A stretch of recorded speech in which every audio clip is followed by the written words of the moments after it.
máa sọ pé rárá o nǹkan tóun bá sọ la máa ṣe. I will say no problem. Then I will go and beg God. Ọlọ́run jọ̀ọ́, the heart of a king and a prince is in your hand. Màá sọ fọlọ́run, God please talk to this man. But before you know what is happening, fúnra ẹ̀ ló máa padà wá. Ó lè sọ wípé nǹkan tó sọ yẹn lòmíì tún confirm ẹ̀ níta. Àbí kó ní nǹkan tó sọ yẹn, my spirit is convincing me that we should go along with it. So àdúrà ni obìnrin fi ń control ilé.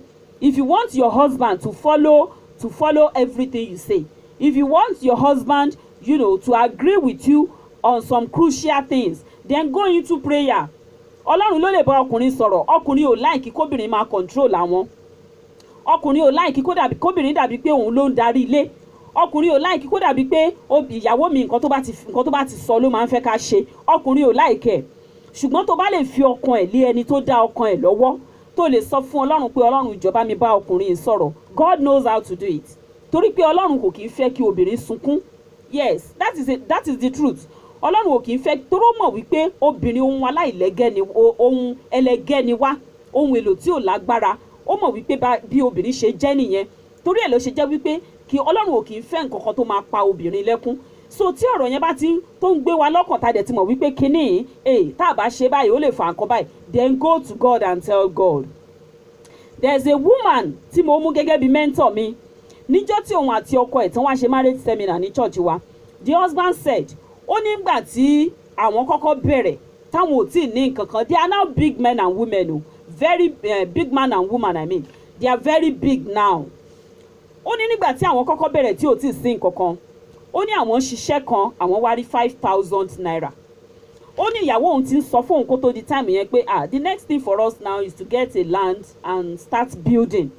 Ó lóun sọ pé kò tí ì sáyè, àwọn ò tí ì kọ́lé, kò tí ì sáyè ilé kíkọ́. So he said one day he woke up in the middle of the night and he could not see his wife beside him. So he rose up and he started looking for the woman. Nígbà tóun máa fi rí ìyàwó òun rí ìyàwó nínú toilet. Kí ni ìyàwó ń ṣe nínú toilet? Ó ń bọ́ Ọlọ́run sọ̀rọ̀. Ó ní òun gbọ́ tí òun fi etí lélẹ̀ kó ń gbọ́ tí ìyàwó òun sọ fọ́lọ́run pé God please convince this man that the next thing for us now is to build house. Ó ní nígbà tóun gbọ́ ọ̀rọ̀ yẹn wọ́n sọ pé what? So you this woman, you are reporting me to God. Okay, let's build the house. With 5,000 naira you want to buy land abi okay. Òun wá kó 5,000 yẹn fún pé ó yá take, ṣebí you want to build house. Òun wá kó 5,000 naira yẹn fún. Nígbà tóun kó 5,000 naira yẹn fún, ó ní as God will have it. The following day, ẹnìkan wá sílé àwọn, ó wá sọ wípé àwọn nílẹ̀ táwọn fẹ́ tà without telling the person at all. Ẹni anílẹ̀ tá fẹ́ tà, tábà tí ẹ̀rẹ́ ni tó máa fún wa ní 5,000 naira as deposit. We will give it up. And ó lóun wá wojú ìyàwó òun pé ó tún ti lọ sọ fún wọn ta. The wife said no, I have not discussed with this man. I have not had any discussion with him. And the man also confirmed it.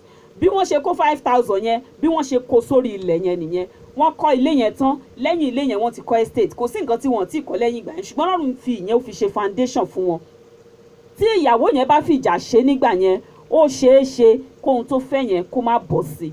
But because she went to God, ó lọ sí ọ̀dọ̀ Ọlọ́run tó mọ̀ wípé òun ló ní ọkàn, òun ló ní ẹ̀mí, òun ló ní ara, òun ló ní ọpọlọ. Ó lọ sí ọ̀dọ̀ Ọlọ́run, ó lọ bá Ọlọ́run sọ̀rọ̀. Spend quality time on your knee, women. Spend quality time with God. Talk to God about your desire concerning your marriage. Talk to God about your children. Talk to God about the life of your husband. Talk to God about everything that has to do with the marriage. And you will see how easy it will be for you to just control your house. Because everything will just be falling in place and falling in place and falling in place. Ìdí tá fi ń ṣí lónìí, ó ní wípé we don't want to spend time in prayer. Let's pray more than complaining. Let's roll it. I'll be right back. In a situation, girl, I can't